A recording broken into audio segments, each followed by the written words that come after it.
Hello everyone, welcome back to the channel for some more Witcher content. With the second season in production, I thought it might be fun to do some Season 1 specific content to go along with a rewatch of the show. So, I thought of this new series, One Meaningful Change, where I will highlight one specific change the show has made per episode, analyze the meaning behind the change, and what impact it had on the adaptation as a whole. Here on episode 4 is a good time for us to check in on Ciri's story. Aside from my own schedule of switching perspectives each week, Geralt's story is very faithfully adapted, which would make it difficult to find a truly meaningful change. Yennefer's story this episode is exciting, emotional, and very enlightening, but has very little overlap with anything we see in the books, so it's not such a good choice for me to look at in this series. Ciri's story is unlike either of those. Unlike Yen's story, Ciri's travels in Brokilon have a clear basis in the short story The Sword of Destiny, so we have a point of comparison. And unlike Geralt's story, the adaptation is extremely loose. This actually presented another problem for me, since the sheer number of lore, character, perspective, and plot changes make it very difficult to focus in on one. I could talk about Geralt being removed from the story, or Ciri being aged up, or the show-only character Dara being added into the story, and how those things affect Ciri's wants, the amount of agency she has, and the choices she has to make.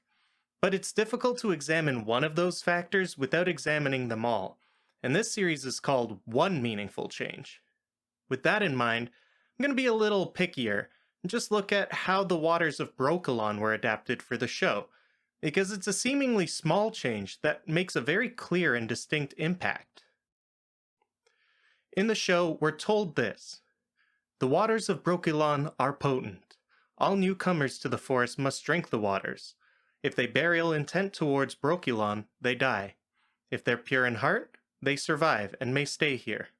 Over time, the waters of Brokilon will lessen the suffering they have endured, and make them forget. In the books, the waters of Brokilon are used to turn human girls into dryads, and that's pretty much all we know for sure about them. Both of these sets of effects serve their primary purpose of allowing a secure way of growing the population of Brokilon, but the differences in how the waters are used and the specifics of the effects change their impact quite a lot. The show uses the waters as a rite of passage, and as a way to reveal the true intentions of visitors to the forest. We're not told what the average survival rate is for humans drinking the waters, or how many even get far enough into the forest to be given the chance to drink, but this phrasing implies that the dryads are willing to accept outsiders who can be verified as friendly as inhabitants.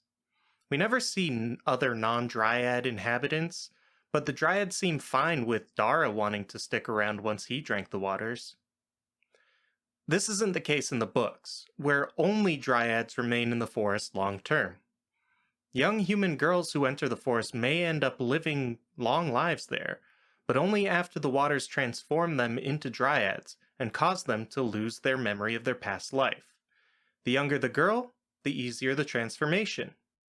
The show also mentions drinkers losing their memory over time, which begs the question of whether the show's waters also have other long-term physiological changes that Eithne just forgot to mention.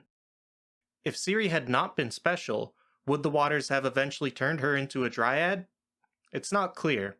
What about Dara, who's both male and an elf? Even more unclear. A bigger question may actually be whether the dryads are even physiologically distinct from humans in the show. None of them have the greenish-tinted skin described in the books. No one remarks about their sweat smelling like willow leaves as Geralt does in the books. That does go a bit beyond the scope of this video, but it's interesting to think about. But why is the effect of the waters important or meaningful? So what if the waters turn girls into dryads in the book, but only make them complacent and forgetful in the show? Does it really make a big difference to the story whether Ciri would want to stay in the forest as a human or as a dryad? I'd argue that it makes a very big difference, specifically because the waters have no effect on Ciri in either story. This may sound a little backwards, but hear me out. Ciri's ability to resist the show's healing waters that make you placid and forgetful over time is shown to be pretty impressive. So much so that Eithne takes her straight to the tree that acts as a source of the waters so they can figure out who she is. When she drinks the concentrated sap straight from the tree, Ciri begins to hallucinate, which shows that the sap is potent enough to affect her.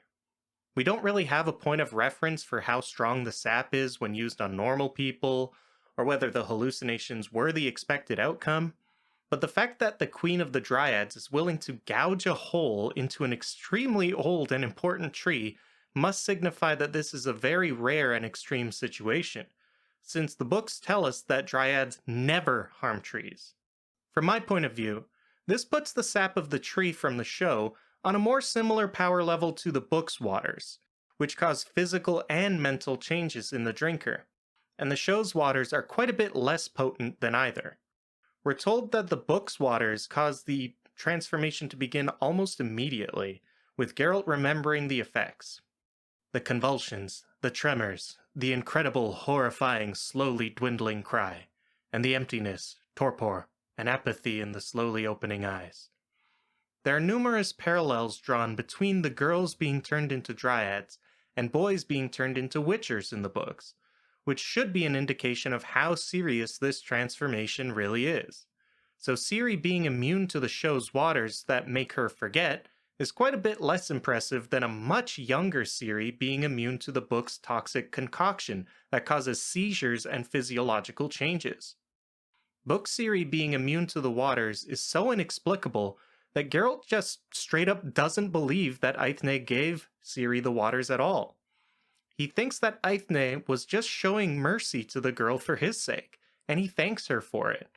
Eithne counters that she did give Ciri the true waters, and that Geralt should take the last little sip in the goblet that Ciri left if he doesn't believe her. Geralt doesn't really know what this will prove, since as a big, strong witcher with an immunity to toxins, he surely wouldn't be affected by the true waters, even if Eithne did give them to Ciri. He drinks it anyway, and is immediately knocked on his ass and begins having vivid hallucinations. This is what really put it into perspective for me when I read the story, so I'm going to reiterate. Ciri, a little girl less than 10 years old, was able to drink a full goblet of the waters without effect, while Geralt, a large man with a mutated immunity to lethal and hallucinogenic toxins, is incapacitated by a small sip. Geralt's strength and capability are a known quantity to us, so we know that's some real power on display. Back to the show, however, and Ciri sipping on the tree's sap causes her to hallucinate the tree in the middle of a desert and give up her identity to the dryads.